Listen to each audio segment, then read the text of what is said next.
శివాయ. ఓం నమో నారాయణాయ.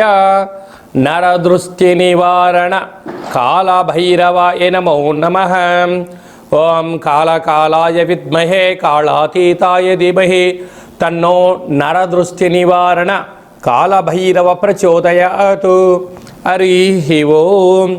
మా ఛానల్కి స్వాగతం. చూస్తున్న వీక్షకులకు, ప్రేక్షకులకు, ప్రియ కాళభైరవ భగవద్బంధులకి స్వాగతం పలుకుతూ, జ్యోతిష్య అభిమానులకు, సనాతన ధర్మ సంరక్షకులకు అందరికన్నా ముందుగా చైత్ర పూర్ణిమ శుభాకాంక్షలు. చైత్రమాసం అనగానే మనకు అందరికీ గుర్తొచ్చేది వేసవికాలం. అంటే స్కూళ్ళు, కాలేజీలు అన్నీ అయిపోయి పిల్లలతో ఆటపాటల చేత అందరము ఆధ్యాత్మిక చింతనతో కూడుకున్నటువంటి మాసం కనుక వేసవి కాలంలో వీలైనంత వరకు మిట్ట మధ్యాహ్నం పూట బయట ప్రయాణాలు పెట్టుకోకుండా ఉండడం ఉత్తమోత్తంగా భావించగలగాలి. 1 ఏప్రిల్ నెల 2026 నుండి 15/4/2026 వరకు పుట్టినటువంటి వారందరికీ కూడా ముందస్తుగా జన్మదిన శుభాకాంక్షలు. గతంలో వివాహం చేసుకున్న వారికి వివాహ వార్షికోత్సవ శుభాకాంక్షలు. ద్వాదశ రాశుల్లో గ్రహ గమనాలను వీక్షింపచేద్దాం.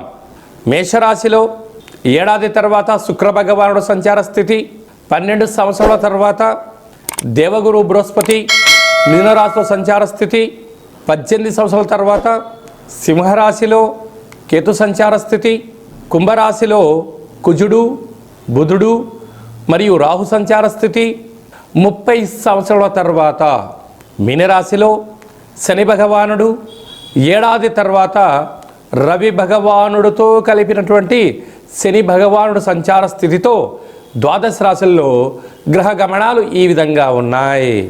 మిథున రాశి వారికి అద్భుతమైన రాజయోగము చైత్రమాసంలో విపరీతమైన ఐశ్వర్యానికి, ఆనందానికి కొదవలేదు అని చెప్పి గమనించాలి. మిథున రాశిలో ఏ నక్షత్రాలు వస్తాయనగా మృగశిర నక్షత్రంలోని 3వ పాదం, 4వ పాదం, ఆరుద్ర నక్షత్రంలోని 4 పాదాలు, పునర్వసు నక్షత్రంలోని 1, 2, 3 పాదములు కలిపితే మిథున రాశి. రాశాధిపతి దేవగురు బృహస్పతి రాశిలోనే వక్రగమన సంచార స్థితిగా ఉన్నప్పుడు వీరికి విశేషమైనటువంటి ఆదాయ వేళలో స్వల్పమైనటువంటి హెచ్చుతగ్గులు ఉండినను అనేక సంవత్సరముల తర్వాత, అంటే 11 సంవత్సరంలో మీరు కష్టపడనటువంటి సమయం లేదు, తీరిక లేనటువంటి ఓపికతో చేసుకొని అనేకమైనటువంటి కష్టాలు పడుతూ వచ్చారు. ఈ తెలుగు శ్రీ పరాభావనమ సంవత్సరం అంతా మీకు సువర్ణపు యుగంగా భావించాలి. కనుక 12 ఏళ్ళు మీరు విజయం కోసం నిరీక్షణలో విజయాన్ని సాధించేటువంటి సమయం ఆసనమైంది.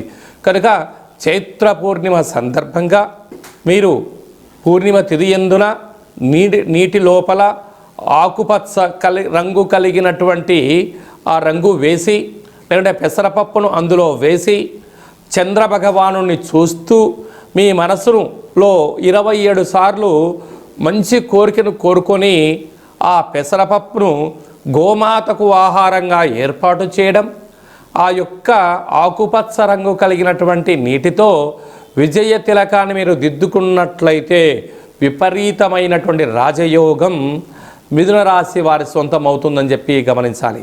అలాగనే అష్టమి తిథి యందున తప్పక సూర్య నమస్కారం, గోమాతకు, సునకపు మహారాజు గారికి, వేసవికాలంలో కాకులకు మీరు వండినటువంటి ఆహారంలో కొద్దిపాటి పెసరపప్పును వేసి నైవేద్యంగా ఏర్పాటు చేసి పక్షులకు తినిపించినట్లయితే అఖండ లక్ష్మీ కటాక్షం మిథున రాశి వారి సొంతం. ఏప్రిల్ నెలలో ప్రథమార్థంలో ముఖ్యమైన పండుగల గురించి క్లుప్తంగా, సవివరంగా, సంపూర్ణంగా తెలుసుకుందాం. మనకు 2వ తారీఖు ఏప్రిల్ నెలలో చైత్రమాస పూర్ణిమ, అంటే విశేషమైనటువంటి పూర్ణిమ తిథి యందున, అంటే తెలుగు ఉగాది ప్రారంభమైన తర్వాత వచ్చేటువంటి మొట్టమొదటి పూర్ణిమ కావడం వలన తప్పక మనమందరము కూడా వీలైనంత వరకు గృహంలో శక్త్యానుసారంగా శ్రీ రమా సహిత సత్యనారాయణ స్వామి యొక్క వ్రతము, అలాగనే రాత్రిపూట చంద్రోదయ దర్శనం చేసుకోవడం వలన సంవత్సరాంతము అఖండమైనటువంటి చంద్రుడు ఆకాశంతో వెలుగులు ఎలా ప్రసరిస్తూ ఉంటాడో మన జీవితాల్లో అన్నింటా విద్యలో, ఉద్యోగంలో, వివాహంలో, సంతానంలో, రాజయోగంలో సకల భోగ భాగ్యాలతో ఆనందంగా ఉంటాము అని చెప్పి గమనించాలి. అలాగనే మనకు 6వ తారీఖున సంకట చతుర్థి, తెలుగు సంవత్సరాది ప్రారంభమైన తర్వాత మొట్టమొదటి సంకటహర చతుర్థి కనుక సాయం సంధ్య వరకు ఉపవాసం ఉండి విఘ్నేశ్వర స్వామివారికి గరికను, అటుకులను నైవేద్యంగా ఏర్పాటు చేసి స్వామివారికి ప్రదక్షిణ చేసి రావడం వల్ల సకల అష్ట కష్టాలన్నీ తొలగిపోయి అష్టైశ్వర్య ప్రాప్తి కలుగుతుందని చెప్పి కూడా గమనించాలి. అలాగనే మనకు 10వ తారీఖున చైత్రమాస బహుళపక్ష కాళాష్టమి, తెలుగు ఉగాది ప్రారంభం అయిన తర్వాత వచ్చేటువంటి మొట్టమొదటి కాళాష్టమి కనుక కాలాన్ని మనం జయింపచేయాలన్నా, జాతకంలో ఉండబడిన గ్రహదోషాలు తొలగించుకోవాలన్నా, జీవితంలో మనం అనుకున్న గమ్యాలు చేరాలన్నా కాలాన్ని శాసింపజేసే శక్తి కాలభైరవుడికి ఉంటుంది కనుక ఇంట్లో కూష్మాండ దీపము, కాలభైరవ అష్టకాన్ని వినడం, స్మరణ చేయడం, ధ్యానం చేయడం, పక్షులకు ఇది వేసవికాలం కావడం వలన కాకులకు, పావురాలకు నీటిని, ఆహారాన్ని వేయడం వలన సకల దోషాలు తొలగిపోతాయి. అలాగనే చాలామందికి ఈ వేసవి కాలంలో అనేక రకాలమైనటువంటి ఇబ్బందులు ఉంటాయి. వీటిని అధిగమించగలగాలి అన్నట్లయితే తప్పక కాళాష్టమి తిథి యందున భైరవ స్వామికి స్మరణ, ధ్యానం అవసరం. అలా కుదరాలైనటువంటి వారు ఎవరైనా ఉన్నట్లయితే ఈ కింది నెంబర్ మీరు సంప్రదించినట్లయితే, మీ గోత్రనామాలు పంపించినట్లయితే మన యొక్క దేవాలయంలో నిత్య కాళభైరవ పూజా కార్యక్రమాలు, హోమ కార్యక్రమాలు జరుగుతుంటాయి. అలాగనే కాశీ క్షేత్రంలో కూడా మనము నిత్యము కాళభైరవ పూజా కార్యక్రమం నిర్వహించడం జరుగుతుంది. కనుక మీ గోత్రనామాలు పంపించగలిగినట్లయితే మీకు అక్కడ పూజ చేయించి వీడియో కాల్ ద్వారా ప్రత్యక్ష ప్రసారాన్ని చూపిస్తూ కాళభైరవుడి యొక్క ఆశీస్సులను మీకు అందజేయడం జరుగుతుందని చెప్పి గమనించాలి. కనుక మీ యొక్క వ్యక్తిగత జాతకం తెలుసుకోవాలనుకుంటున్నారా?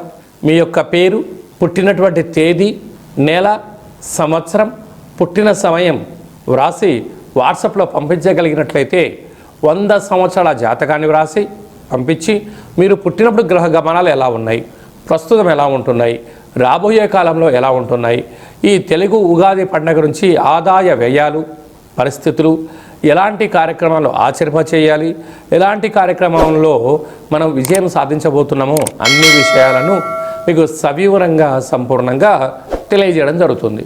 డేటా బర్త్లో లేనటువంటి వారికి పేరు యొక్క మొదటి అక్షరాన్ని అనుసరిస్తూ రాశి స్థితిగతులను తెలియచేస్తూ రమణ శాస్త్రం ద్వారా అనగా గవ్వల ద్వారా కాళభైరవ ఉపాసన చేత భూత భవిష్యత్ వర్తమానాన్ని గవ్వల జ్యోతిష్యం ద్వారా తెలియజేయడం జరుగుతుంది. అందరికీ శుభాన్ని, ఐశ్వర్యాన్ని, ఆనందాన్ని చైత్ర పూర్ణిమ నుండి ఈ తెలుగు ఉగాది సంవత్సరం అందరూ అద్భుతమైన విజయాలు సాధించాలని కోరుకుంటూ మనసారా ఆశీర్వచనం. ఓం శతమానం భవతి శతాయు పురుష సతేంద్రియ ఆయుష్యేవేంద్రియే ప్రతిష్టతి. ధనం ధాన్యం బహుపుత్రలాభం శత సంవత్సరం దీర్ఘమాయు. సర్వే జనా సుఖినో భవంతు. లోకా సమస్తా సుఖినో భవంతు. సర్వం కాళభైరవ దేవతార్పణమస్తు. హరి ఓం. ఈ వీడియో మీకు నచ్చినట్టయితే మా ఛానల్ని సబ్స్క్రైబ్ చేసుకోండి, గంట సింబల్ ప్రెస్ చేయండి, ఆల్ బటన్ కూడా తెలియచేయండి.